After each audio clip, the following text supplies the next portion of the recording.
need for you to go just yet.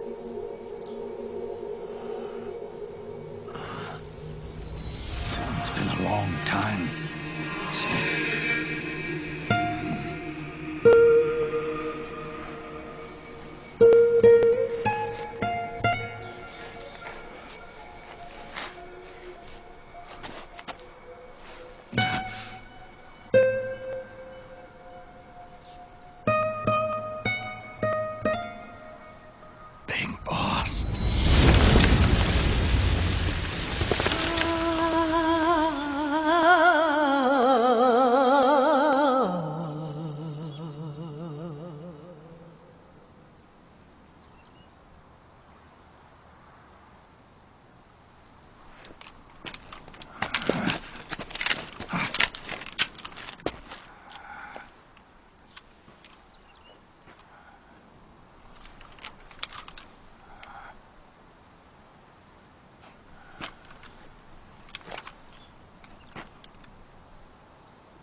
Let it go, my son.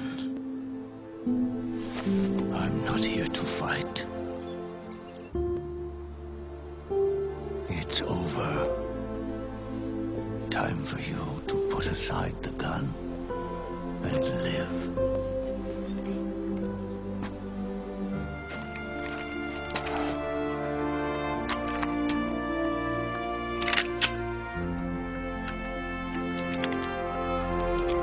It all began with a bunch of old fools. Now, they've all passed away. I'm the only one left, and soon, I'll be gone too. How can you still be alive? That body, liquid burned on the Volta, wasn't mine. That was the body of a clone. Solidus.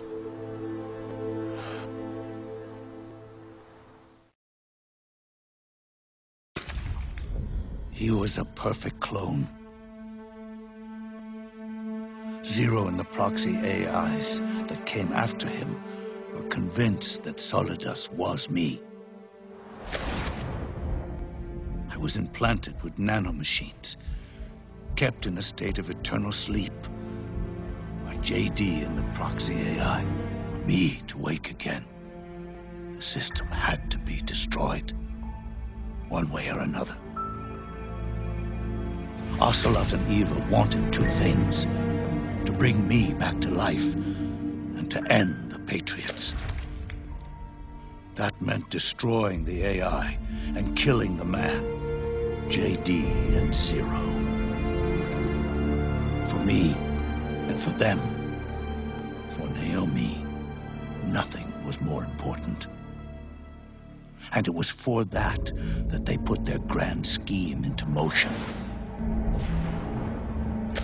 Eva stole my body from them and reconstructed it by replacing the missing parts with pieces from Liquid and Solidus.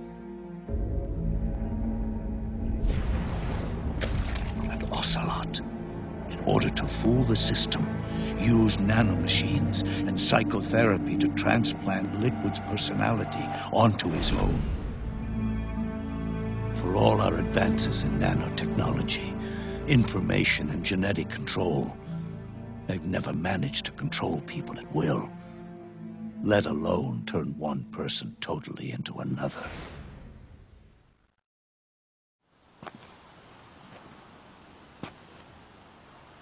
It all started with him. Zero.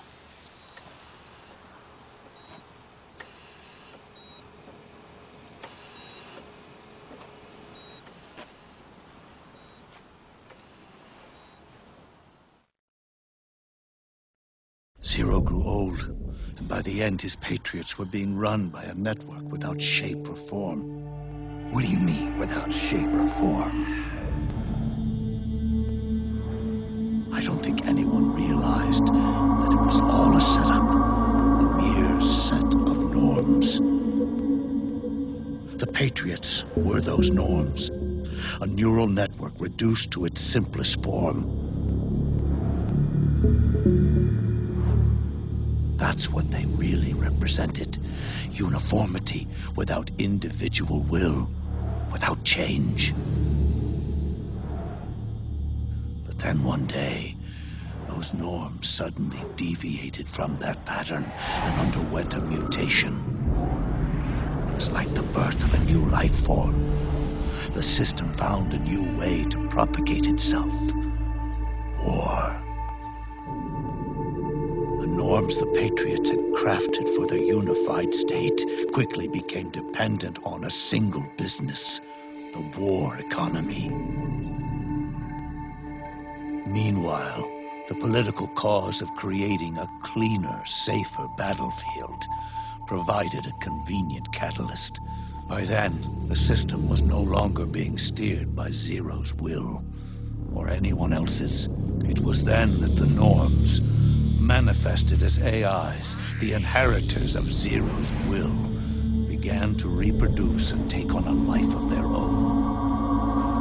Zero's original intent was to carry on the boss's will and establish a unified world state, an inside world. But his successors failed to carry on his will. Eventually, JD became the very age itself, propagating its will as it pleased, and this age chose to act through economics instead of nation-states. Powered by the industrial and digital revolutions that came before it, this age gave birth to a twisted economic revolution, a battlefield revolution. It created a new world without substance. In this new world, there were no ideologies, no principles, no ideals, not even the thing she treasured most, loyalty. There was only the war economy.